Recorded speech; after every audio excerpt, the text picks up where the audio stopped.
AI is showing remarkable abilities to do an awful lot of that work. And it's almost like I've got this junior dev sitting next to me that can write the code. I have to come up with the ideas and the strategy and the creativity at this point, but then it will go brrr. Just this morning, I wrote 200 lines of code, took a couple of minutes, and it worked first time. It's mind blowing how good it's gotten. Hello and welcome. Today we're going to be talking about AI, its use cases, and its impact on small business.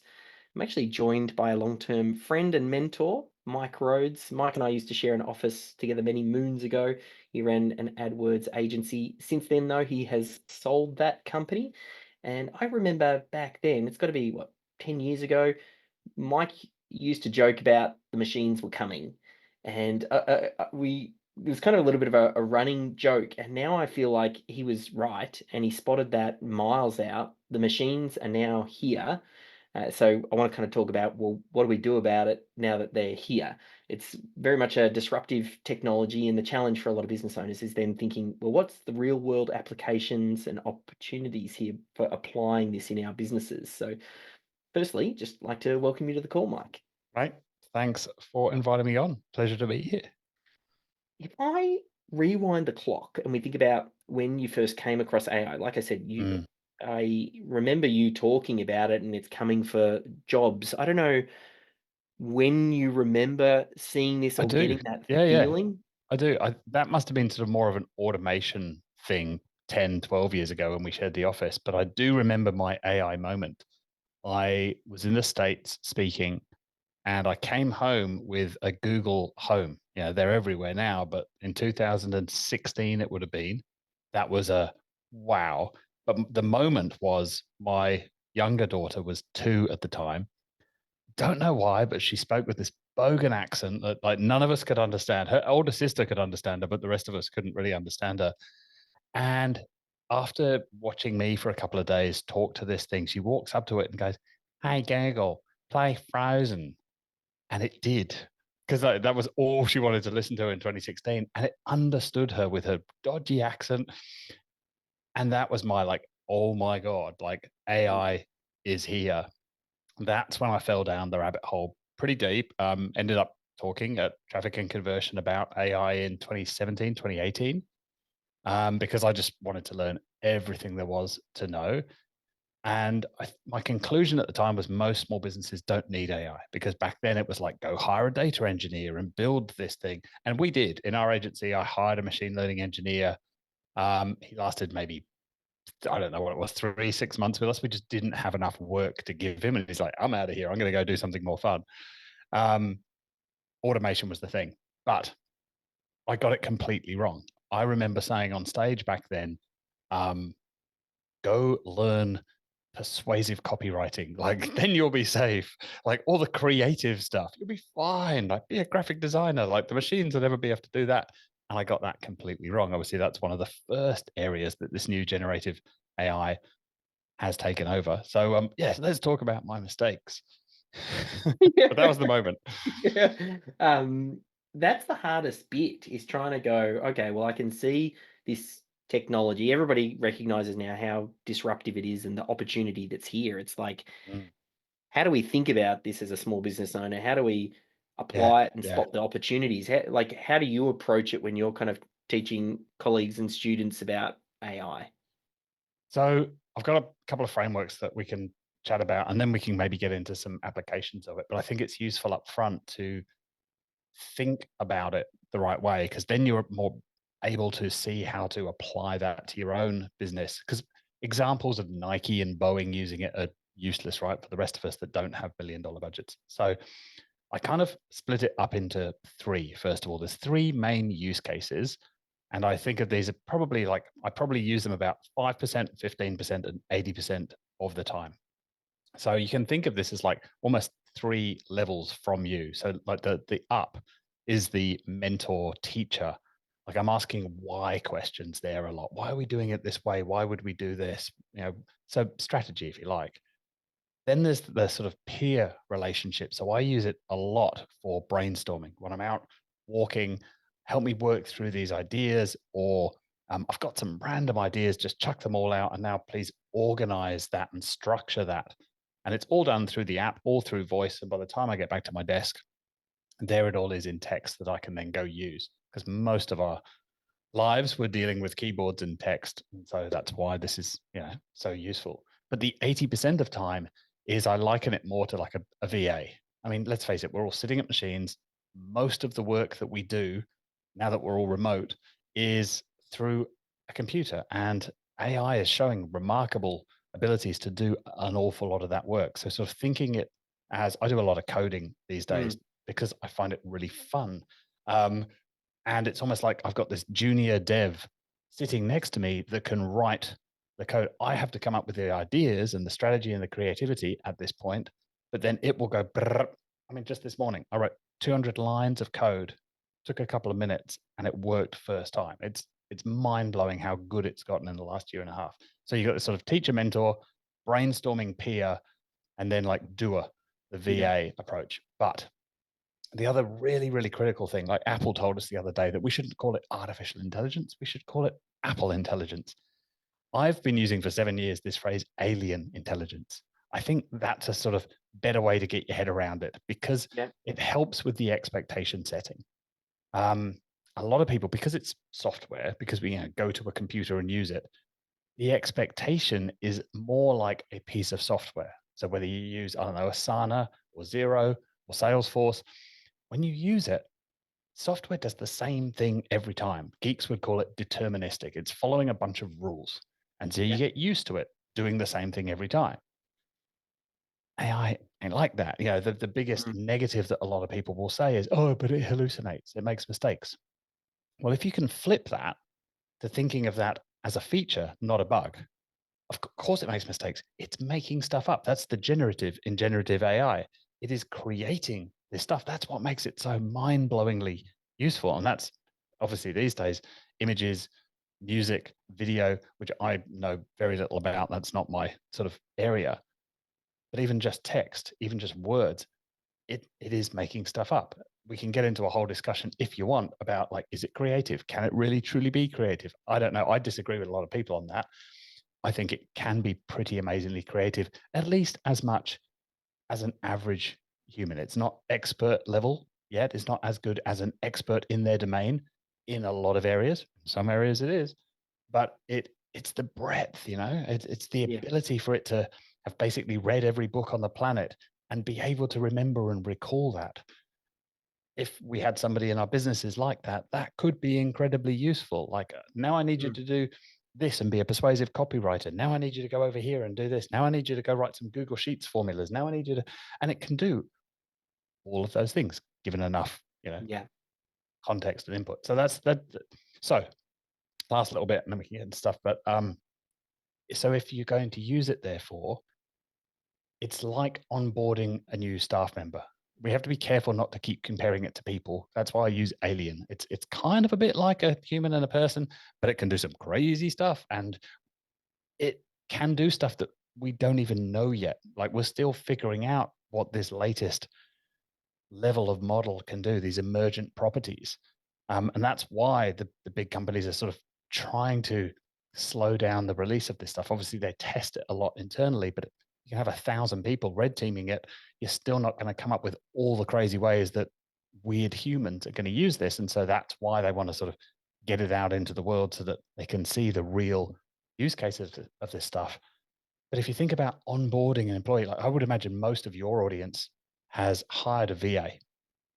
Yeah. Um, a lot of times when you first do that, you're like, oh shit, now I've got all this extra work I need to do. I've got to think of what I'm going to delegate to them. I've got to come up with stuff. I've got to train them. I've got to write SOPs that they can follow the SOPs, which of course your guys are fantastic at helping businesses like my old business create. You come and sit next to us and say, what are you doing now? What are you doing now? What are you doing now? And documenting all of that.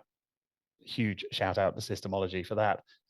That same level of process is so useful for onboarding this weird new alien into your business. Because you get a new intern start, a new junior person come into your business, and you go, oh yeah, write 3 emails to those 3 customers. Bash, bash, bash. And then you look at, oh, what's that? Like, what are you doing? That's rubbish. Yeah, well, you didn't tell me anything about the customers. You didn't even tell me their names. You didn't tell me the history of how you've been working with them or what to write an email about. The more context you give this weird alien, the better job it's going to be able to do of then writing those emails. Oh, you wanted them in your voice. Oh, okay. Well, that's give me some examples then of your voice. Teach me what your voice sounds like. Oh, you wanted me to reference the meeting last week. You didn't say that. Give me the meeting notes from last week. And now I can write a better email. So Yeah. onboarding this alien takes time. And a lot of us, when we hired our first VA, we got the stuff back and we went, bloody hell, it would have been faster to do this myself. Get the big red pen out. This is rubbish. But if you take the time to mentor, to coach that person, to train them, this is where we talked a lot about this back in the days when we shared the office, but my 10-80-10 framework, Yeah. it's remarkable how much that overlays over this new AI.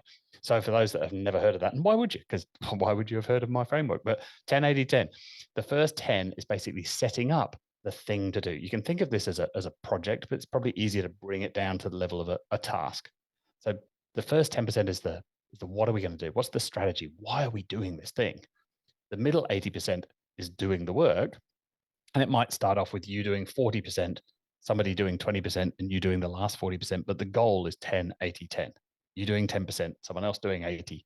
And then the last 10%, which is the bit that no one ever talks about with the 80-20 rule, is the coaching and the mentoring and the training of how do you get this person doing the work to be better and better and better so that they can do more and more of the work. And ultimately, you're not doing as much of that. Maybe they don't do it as brilliantly as you in all your snowflake glory could possibly do it, but it's leverage, right? Someone else is spending the time to do that. And the more you coach them, the better they get. I was listening to a podcast the other day. Sorry, I'm talking way too much here. No, this is fantastic. God, how many Red Bulls did I have this morning? None. Um, Listening to this wonderful podcast, which I've recommended to heaps of people, with Sam Korkos, I believe his name is. He's the CEO of a company called Levels on the Tim Ferriss podcast. It's about 3 hours long, and it's just a gold mine of practical tips and tricks. And what he suggested there is just record everything. I'm sure like systemologists would sort of do a lot of similar things, right? But just record everything on Loom. You don't have to use it. You don't have to share it with anybody. But when you're sitting down to work, record what you do. Sometimes it may help to talk through it, like why are you doing what you're doing? But most VAs can figure it out very quickly. They can see what you're doing. Most people are amazed when they do that, that a decent VA will be able to quickly pick up, maybe with a little bit of training, and maybe be able to do 80%, even 90% of the stuff that you do, that you're doing every day, that you think, oh, I'm a special snowflake. Nobody else would possibly be able to do this. And yet, with a little bit of training, a smart human can do a lot of that. And if a smart human can do it, we're very close to the point where a Yeah. smart machine can do it. Right. I'll shut up for a bit. No, I love that. Quite a few things that you mentioned along the way there got me thinking about assistance and automation and thinking in terms of even when you're onboarding a new team member and it's the first time that they've ever done a particular task and you've mapped out the process and they start following along and then something might happen Mm, where, my process is broken here. This step isn't very clear to me, or it's not properly covered, or all my interface has changed, and then they get stuck. yeah. And then they have to ask for help, and someone has to kind of step in and help them. Like that happens naturally. And then you kind of apply that to the computer. We see that with things like Zapier, where you might plan out Yep. a workflow and it bounces through and then something breaks and it just stops. And I feel like the AI now, with the intelligent piece that steps in, it can then make decisions rather than just breaking at that point in time Yes. and then abandoning. Now it can go, oh, this problem's arrived. I've got new data. How can I add that into the mix, reevaluate the situation, and then choose the next course of action?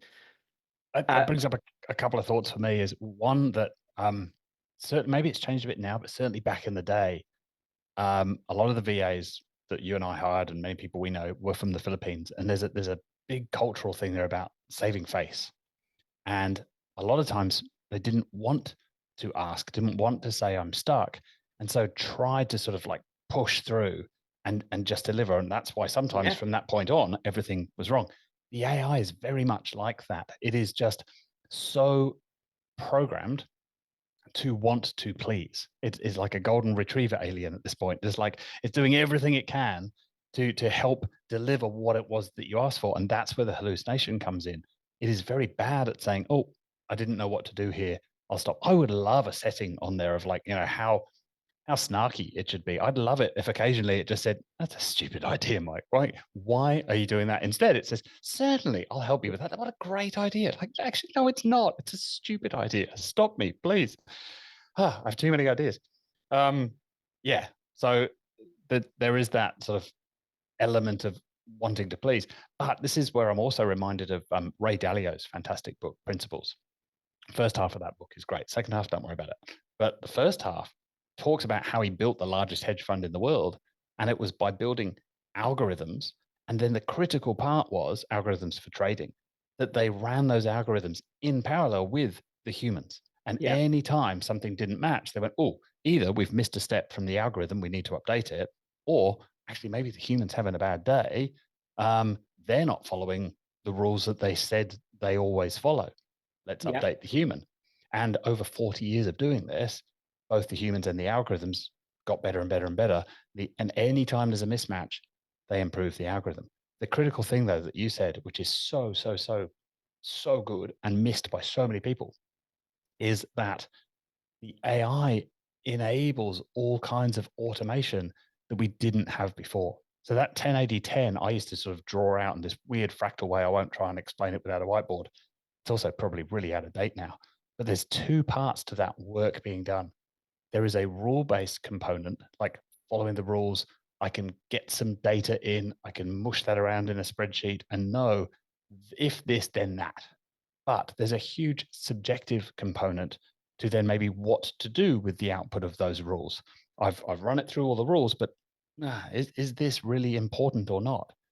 And the AI part, the generative AI part, can now make those subjective decisions within some guidelines and parameters that you set, but it's not rule based. Like think about a formula in Google Sheets, and Mm. that's rule based. If this cell is more than this, then do that. But Yes. it can't write a novel. It can't reply to an email based on rules in a cell. But that's what the AI is so good at. Now you combine those two things together, the automation and the AI, it enables to do stuff at scale that just simply Mm. was not possible before. It's almost like this, well, the LLMs, they're a prediction machine where it's got access to a huge amount of data. And then the small short-term data that we might submit through a context window then effectively surfaces or identifies the most important information now in the huge amount of data it has access to, because we've now said, well, this is the situation, this is what's important to me, and then it can do its analysis, and then it's guessing. It's saying, Yeah. based on everything that I know, the most probable next word or answer that will go here is this. So Yep. it's able to then help to bridge those gaps, just like great team members do in your organization. Like, just Yeah. because something isn't systemized in your business doesn't mean it's going to magically stop happening. Like, great team Yeah. members will paper over the cracks where there are Yes. no systems, and they will Yes. fill in the gaps.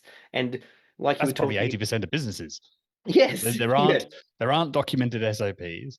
yep, There are people that know what to do. It's all up here. Sometimes it's the business owner, other times it is, like say, great team members.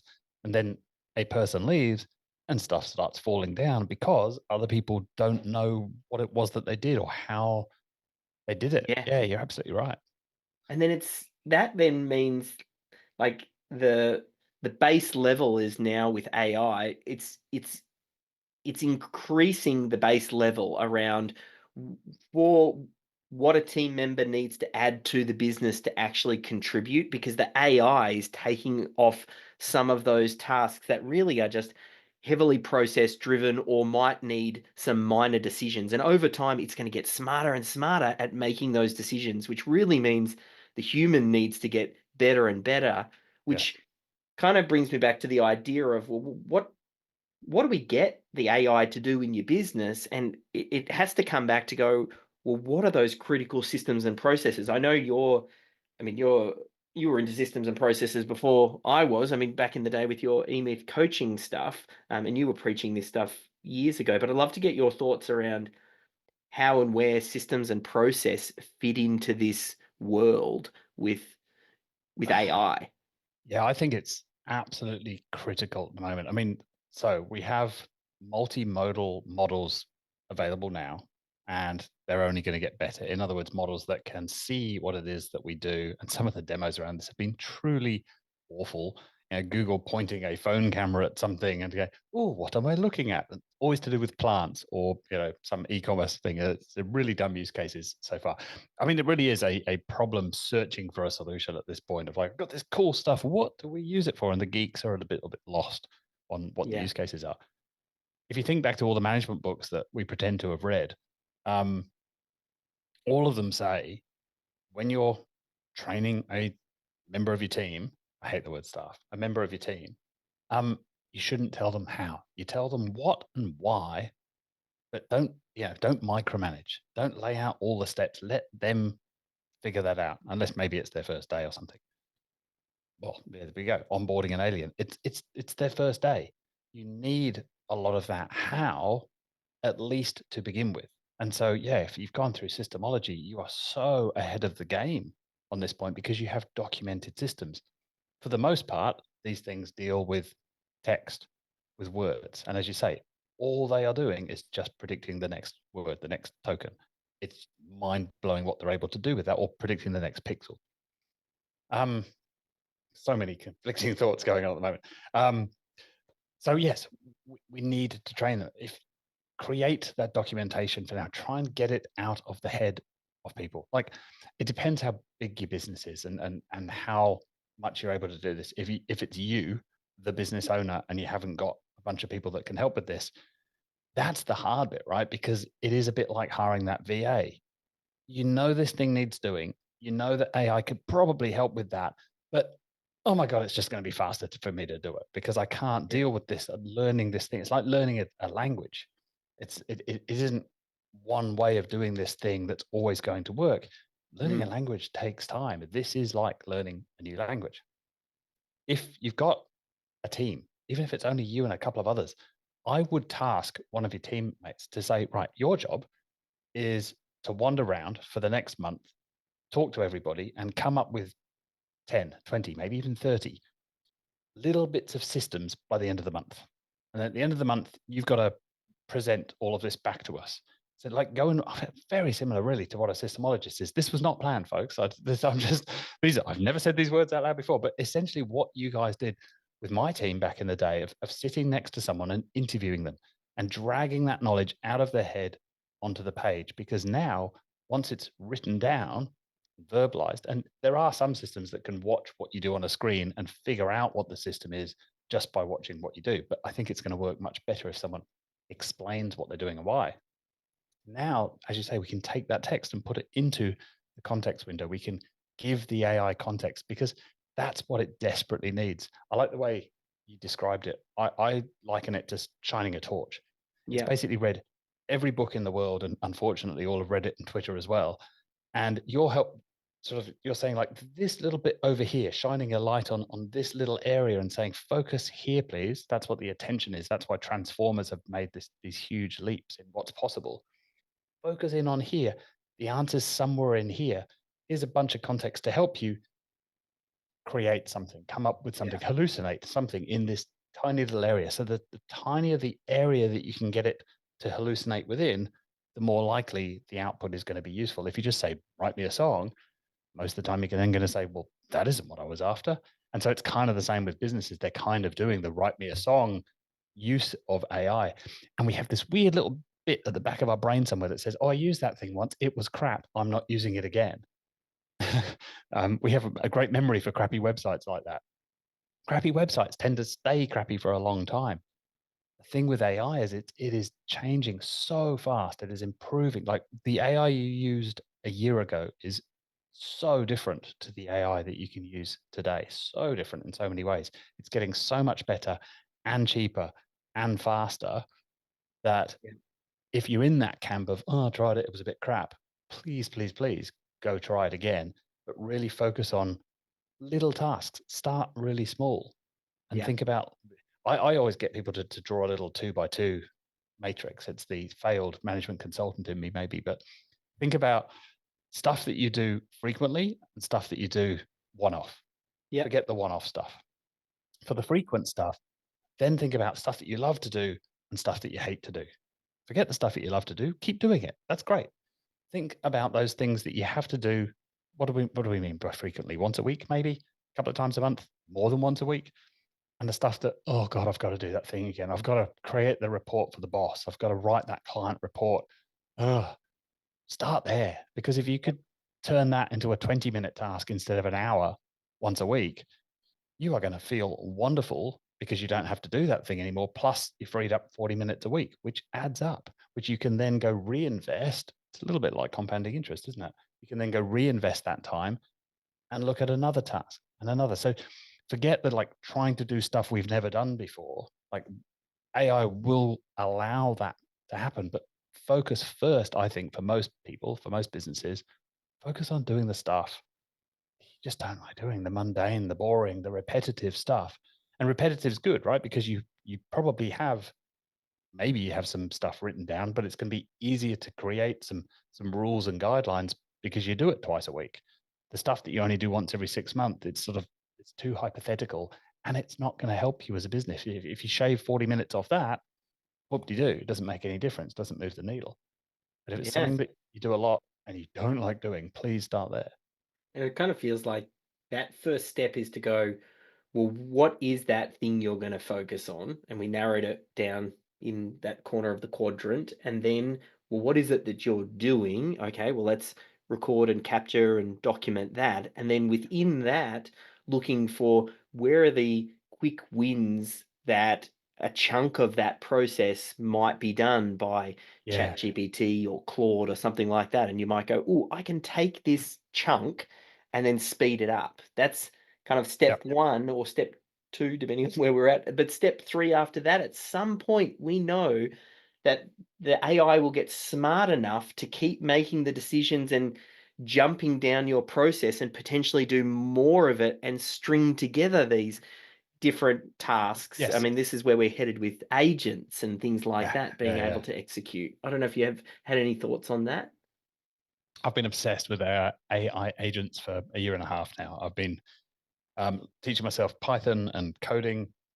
I do a lot of stuff in Google Ads still, mentor some agencies and so on. So I've figured out a way to write code that fits in a Google Ads account that kind of mimics the agent behavior. And an agent is really just sort of, we don't need to worry about perfect definitions, but it's kind of a chain of prompts. So Yeah. you talked about breaking a task into chunks. I'm going to steal that. I think that's a really good way of doing it. Right now, the human is the glue between those chunks. It does a Yes. chunk, it bounces back to a human who says, we should do this next. And then off we go, do chunk two, back to a human, do chunk three. If you're a good enough coder, which I'm not, you can have the AI be the glue between those chunks. And that's where we're going with agents. And it seems like all the big boys are talking about agentic AI. That Sam Altman definitely. So Microsoft and OpenAI are definitely heading in that direction. I suspect Google and Anthropic are as well. Where yes, the AI is going to do more and more of the task. So it won't be 10/80/10. It'll be 1/98/1 Yes. eventually. But if we start with that expectation, then that 1% that we're going to tip in isn't going to be enough context. That's going to go back to write a song, write an email. Well, I don't know Yeah. what to do with that. I don't know enough about the thing. And remember, too, it's a bit like Sam from Levels with his Loom recordings. You don't have to use what the AI gives you. You can tell it to write an email reply to a client. You do not have to cut, paste, send. Like, please Yes. don't, in fact. Yeah. Take that as just solving the blank page problem. It's just a crappy first draft. If you don't like it and you get the big red pen out, you're doing the VA thing. Oh, this would have been faster to do myself. I shouldn't have bothered. I'm not going to use it next time. Please don't do that. Think about, how could I have taught it better? How could I have instructed it better at the beginning? What additional context do I need so that next time I ask for this, the output is better? A good mutual friend of ours used to have this piece of paper stuck to the top of his laptop. How do I do this so I never have to do it again?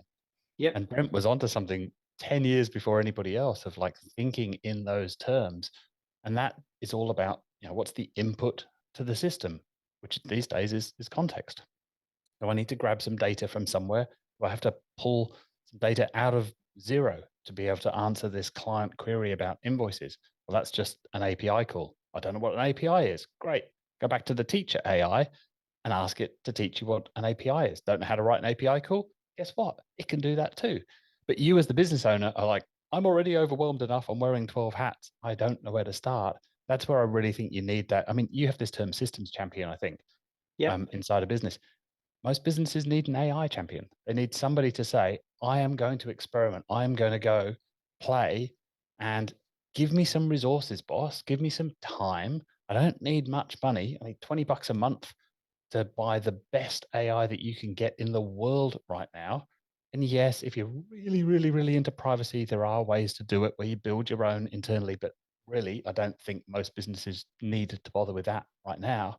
Sorry, you were smiling at AI champion. Is that Oh, hey, I know you're tuned in right now, so I'll keep this super quick, but you like awesome YouTube videos, don't you?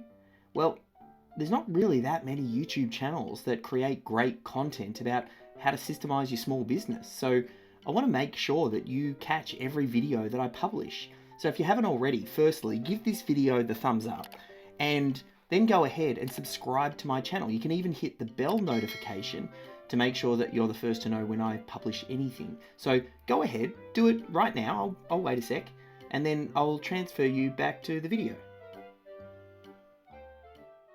Well, we now say that the systems champion is probably the most qualified person in the organization to be an AI champion because they right? understand process, and process Right. is the step Brilliant. before, like it's the programming for the machines. So Yeah.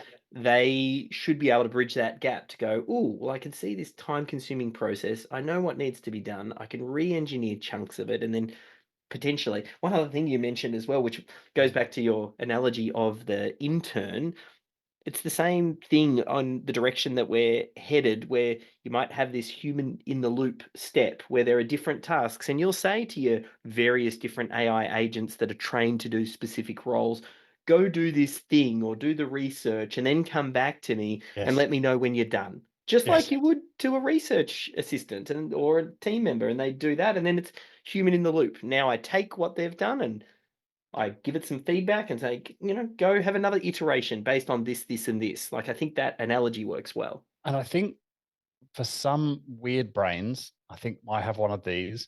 That's a fairly natural thing because learning to code as a kid, like the idea of breaking a big thing down into little chunks is second nature to me. But I realized talking to people recently that a lot of people don't think that same way. And so if you've gone to ChatGPT and said, write me a blog post about farm equipment, it's going to do a pretty shit job. But if you break that down into things and say, right, the purpose of the blog post is this, this is the type of audience that I'm expecting to read it. Brainstorm 10 headlines Yeah. for me. Great. Now we've picked one. Now let's outline it. Let's brainstorm some outlines. Give me 5. Give me another 5. Those are crap. Why? This is why. This is better. Give me another 10. Like there is no cost in more, more, more. And as you do that, you'll get better and better. Great. Now we've got an outline. Now let's try writing the first paragraph. Let's write the conclusion. Let's Yes. break it into those little chunks, and then it will be much much better at what it does. So if you're thinking like, oh, this it's never going to be able to do this task that I do, no, it's probably not. But there are bits in there, chunks in Yeah. that you said that it absolutely can. So, And then stringing those together, that becomes a workflow. Like that's you yeah, testing and refining the prompts to get the appropriate outputs, and then using those outputs yeah, to then feed in as variables to the next prompt, which gets you closer. And then you can effectively string together a huge range of tasks that can get you 10, 80, 10. It can get you 90% of the way to yeah. where you want, and you just jump in at the end. And one of the things I've been playing with recently is having it score itself. And maybe I'll use ChatGPT against Anthropic. Sometimes it'll be the same model, but I'll have it do a first draft of the thing.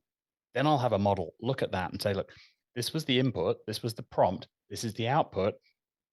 Give me a score. Now, if you can Yeah. give examples of good things and bad things, maybe it's a scale of 1 to 5. And you're not asking for a score of 1 to 100 and saying, oh, is this 71 or 72? Like it's not that fine grained yet. But like you have a rubric of like what's a one, what's a two, etc. Ideally, an example or three of each of those of why it's good, why it's bad, and then it'll score it. And then you can say if it's worse than a four, go do it again. Or better yet, what I've been doing is help me write a better prompt so that the output will be better next time. So I'm getting the AI to prompt me, ask me the questions you would need in order to be able to do this thing so much better. After it's asked you all of those questions and you've answered it, don't just stop there. At the end, say, right now, summarize all of that. Give me a new, better prompt for me to use next time. Yeah. And so it sort of becomes this self-improving. I think that's a big area we're going to see as well over the next 12 months, self-improving agents. Because Yeah. they're pretty bad. But this is again, we're back to expectations where we started.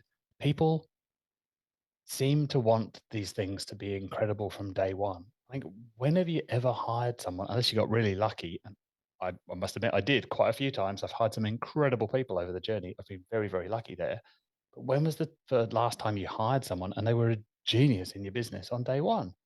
Yeah. Most people take 3 to 6 months, maybe longer, to come up to speed, depending on how complicated it is and how many of those processes and SOPs and context you're able to give the human. And yet they have this expectation of, oh, maybe it's because it's software, like it should be good. Everyone said this is genius, but have you trained it? Have you put in the time? Have you fed it the information that it needs in order to be good? I think that's the big gap. Mm. I mean, As people get started with this, like, what do you think they should then be working on first? We talked about mm, the identification of the opportunities and maybe getting clear on your process and maybe thinking about how and where ChatGPT or some of those LLMs can help in that process. I think there's another big piece in here around the preparation of data from inside your yes, organization. Again, we don't exactly know where LLM and agents and this future of AI is going to head, right? So we just right. know it's hugely disruptive. I think you, like many, we all thought, okay, um, it's going to come for the creative stuff last, but it went for that first. Mm, So it's very hard to know exactly where this is going to land. So I'm trying to think of what are the okay. things that we know are true and correct that we can at least start to get into place, to make sure that regardless of what happens in the direction that this goes, we've at least started on the path and we haven't just stood here waiting, go, oh, let's Yeah. just Yeah. wait and see where this goes and then we'll do something. So I've got two things I want to cover here. One is I'm back to prediction. So when I was talking in the States about AI 2017, 18, a hugely influential book, I've got it somewhere around here on me, showed me the anatomy of a task. And it basically broke down that a task at its core has this key thing of a decision, which is made up of two things, which is a prediction and some judgment. I've heard the word taste a lot on the AI podcasts I listened to recently. Human taste, human judgment is Mm, not going away. And that's the hardest part to encode, to teach a machine. The prediction part, the machine is really, really good at. Given the right data, the cost of prediction, the speed of prediction, the effectiveness of prediction is just going to get better and better and better, which means that human judgment piece becomes all the more important. Um, I did have another bit that I knew I was going to lose track of both when you were saying that, but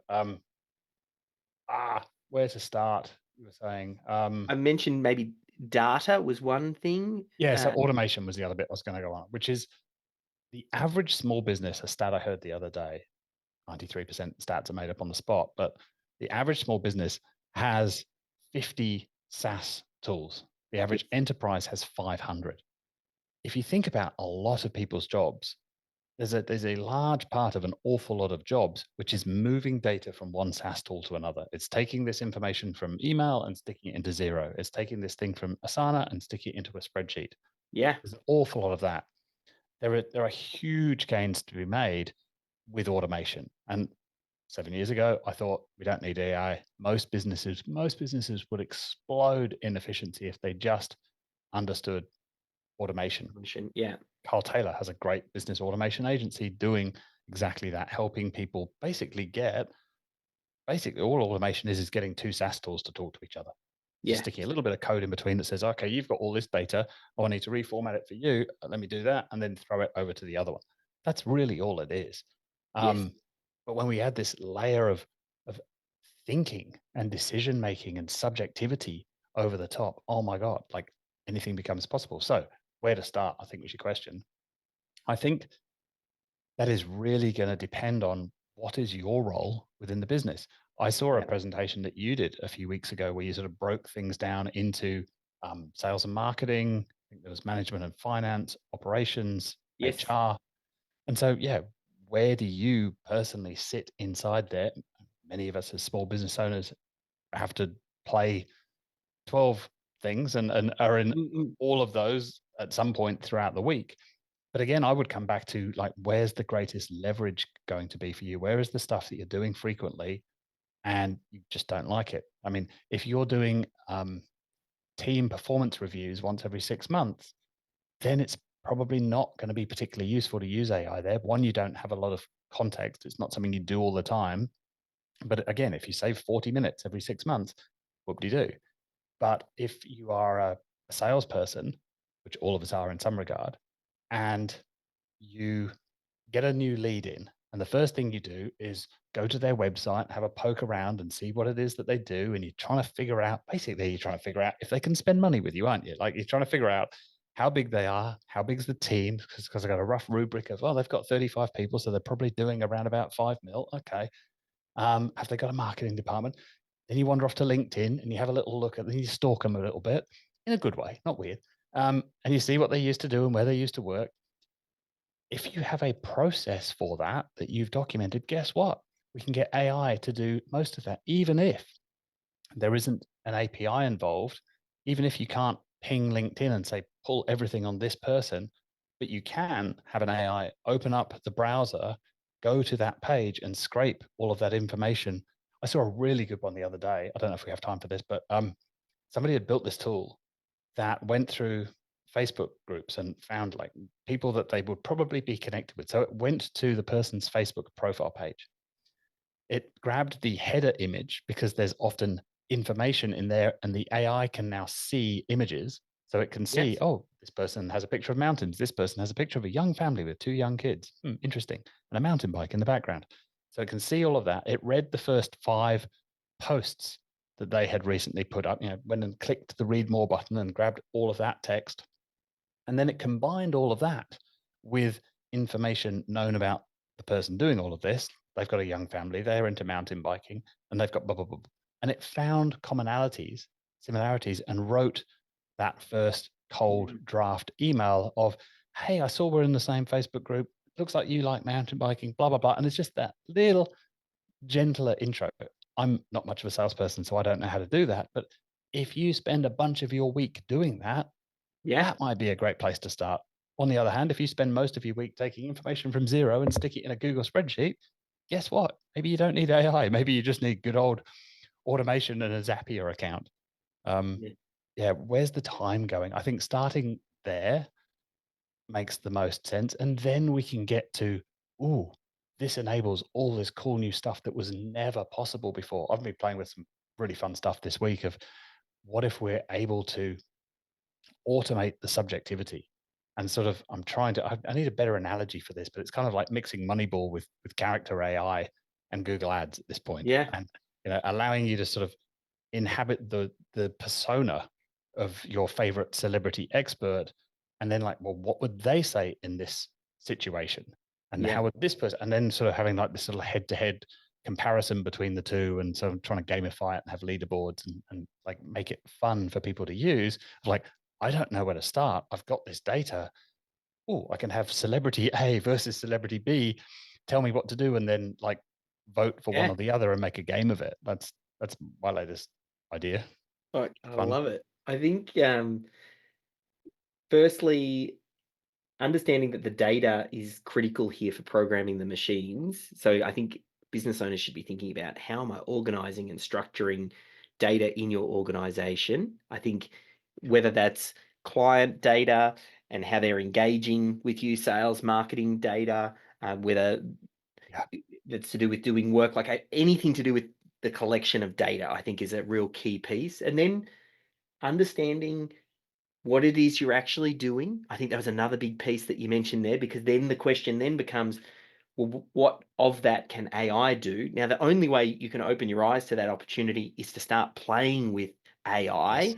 and then just learning by either you trial and erroring or seeing what other colleagues or other industries are doing with AI to bring those ideas back into your Yep. business, and then trying to find those essential tasks that are currently going on in your organization that can be completed faster, cheaper, better with AI, to then free up the team members to then start looking for the other opportunities. It's kind of, I'm just trying to Yeah. piece Yeah. together a few of your ideas through my systems brain as to how I would start to approach it as a business owner. A question I used to ask, back to prediction and judgment, a question I used to ask is, what would you love to be able to predict? Because that will lead you to the data that you're going to need in order to do that. These days, it really doesn't need to be that fancy, because you don't need to worry about doing the prediction. But yes, what data am I moving around in the business? What inputs are going to help some process in order to make better outputs? I do think in those sort of system Mm, terms: input, process, output. Another way of picturing all of this is, it's kind of, you've just walked up to the door of a haunted house. The prize is in the back room. Everyone's told you it's really great there, but like, oh, do I really have time to walk in? When you walk in the door, there's a room with 3 doors, and you start to learn a little bit about what's there, and you pick a room. When you go into yep, the next room, you learn a little bit more, and there are 3 more doors. And it's this idea of the adjacent possible.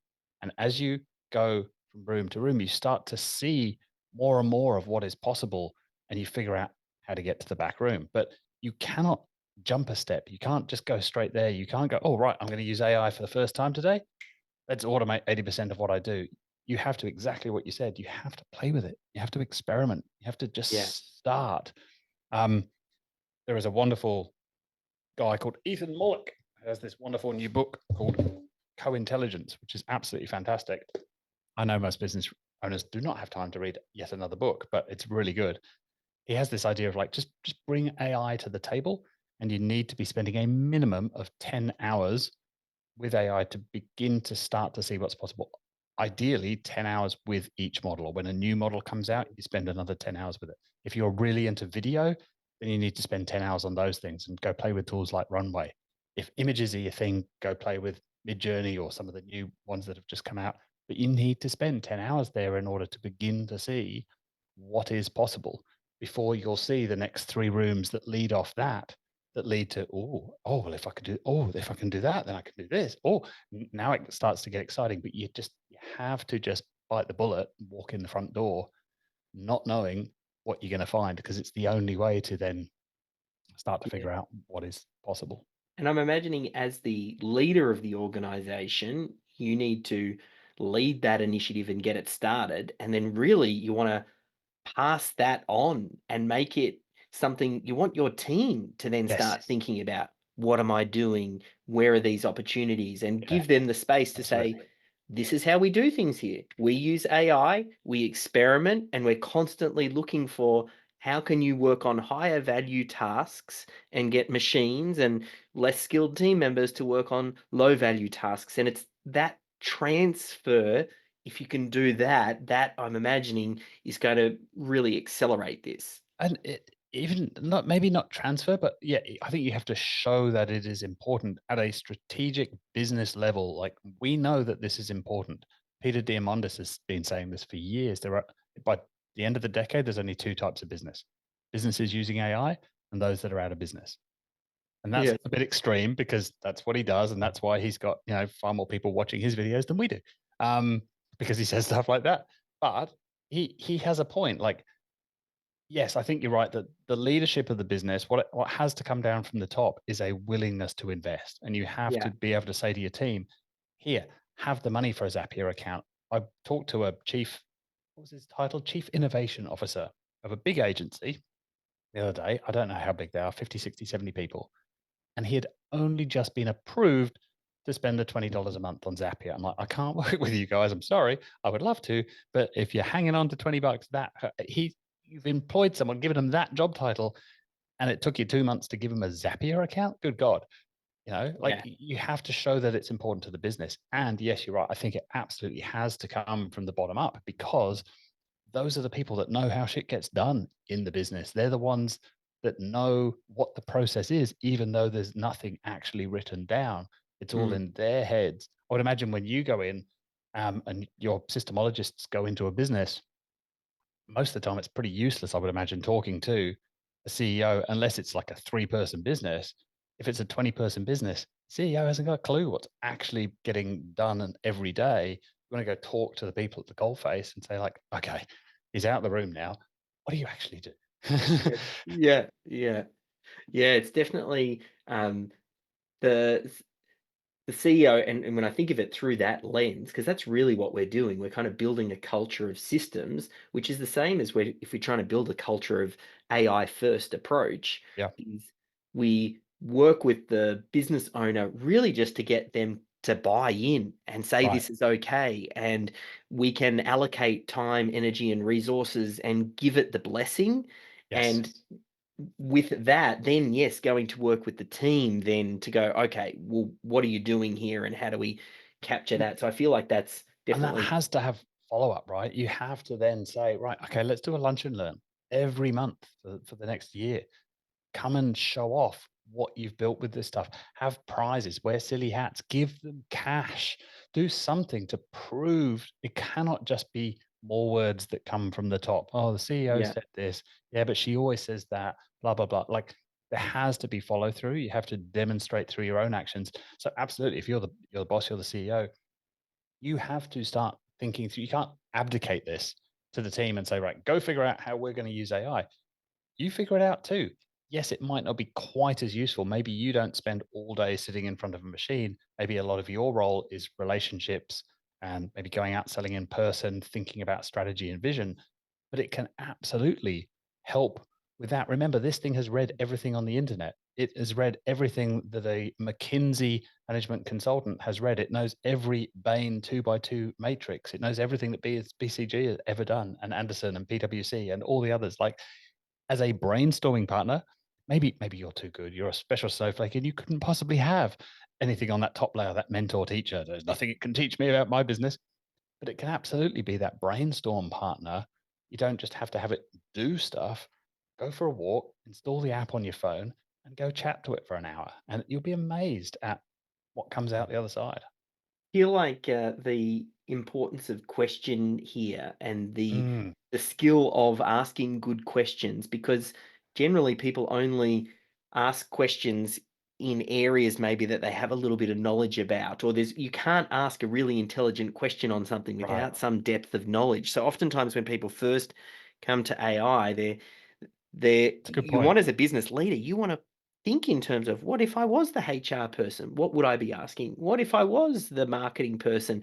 And that's a great way to kind of expand out into areas, because this AI has knowledge in areas that you don't know, and you ask it, well, what Yeah, questions should I be asking? it can And play the role, right? And yes. and if it doesn't know, remember it's a golden Labrador alien, so it will pretend to know, but you can specifically say, if you're not sure, ask me the questions that will help you make this decision or flesh this thing Mm, out. Like, ask for the things you don't know. I've used it before. Going into a meeting, I've asked it to play the role of somebody that has that role. Like, what might they say? What are the objections going to be? What There's so many ways that you mm, can use that. I had a contract I needed to sign the other day. I threw it into both models and said, "Is there anything in here I should be aware of?" And they both found the same thing. Went back to them and said, "Yeah, this clause here, we just need to change this one, otherwise it's all good."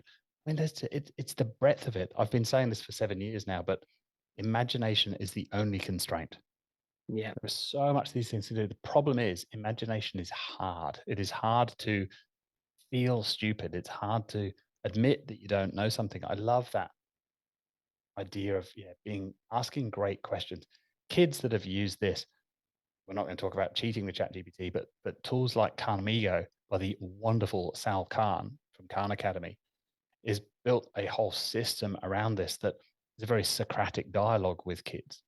And Mm, kids are that are using the system say they prefer using this because when you put your hand up in class, like, all the kids at the back are going to laugh at you and throw stuff at your head. And maybe I'm just predicting here. My time in school was interesting. But like, you don't want to look stupid in front of your peers. Like, that's social suicide, Mm. right? But they are loving being able to ask a non-judgmental thing anytime of day or night, quietly, one-on-one, with nobody else looking over their shoulder, being able to ask those questions that maybe they're afraid to ask in the classroom. I think there's probably a lot of CEOs and managers that would fall into that bucket of like, oh, I know I'm supposed to know what that acronym means, but I'm not going to ask in this meeting. I'll go Google it later. Now times that by a Yeah. thousand and ask it all the things that you've been afraid to ask about your business, about your industry, about where things are going in the future. Like anything that you can think of, it'll have a okay-ish average answer. But if you push it to the edges and give it more context, then the answers start to become more and more useful. Yeah. I mean, that right there, and you drop that nugget right at the end there's huge potential for then thinking, because Michael Gerber, as we both know, he used to say that every business is a school. And if through that lens, if all Mm, of your staff are students, like having your own personal AI trained on the process and details that are going on in your organization to do specifically with your business and your role, and then well, having yeah, every team member have one of those that you can then yeah. become the student under and ask it questions and get trained on. I think, yeah, It it's it going to be an amazing radically world. radically changes onboarding, right? Yeah, That whole like, oh, we've got this 8-week program and this is what you do in each week. If you can ask maybe through Slack this corpus of knowledge, which won't tell you stuff that you're not allowed to know because that's above your pay grade, literally, but it can tell you the answer to any question that you might normally ask through that 8-week onboarding process. You can probably be onboarded in a week or two because it's there all the time as this junior assistant that's permanently with you. We onboarded, I'm sure you did. We onboarded some people through the pandemic that spent their first 3 or 6 months all day, every day on Zoom. A horrible way to come into a business unless you're remote first, I suppose, in which case everybody does that. But for us, that was new, not actually meeting the person for 6 months.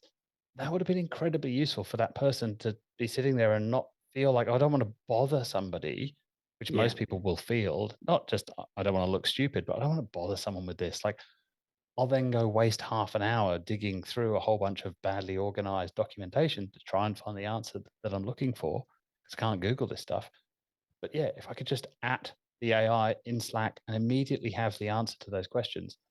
We haven't even got onto like custom GPTs and stores of knowledge and things yes, like that, but you can do the same with your clients. You can have that store of knowledge. And this is where I think, relationship management will go in the very near future. Every email, every meeting, every phone call transcription is just all there. As you said it before, data. What data do you want to mm, collect?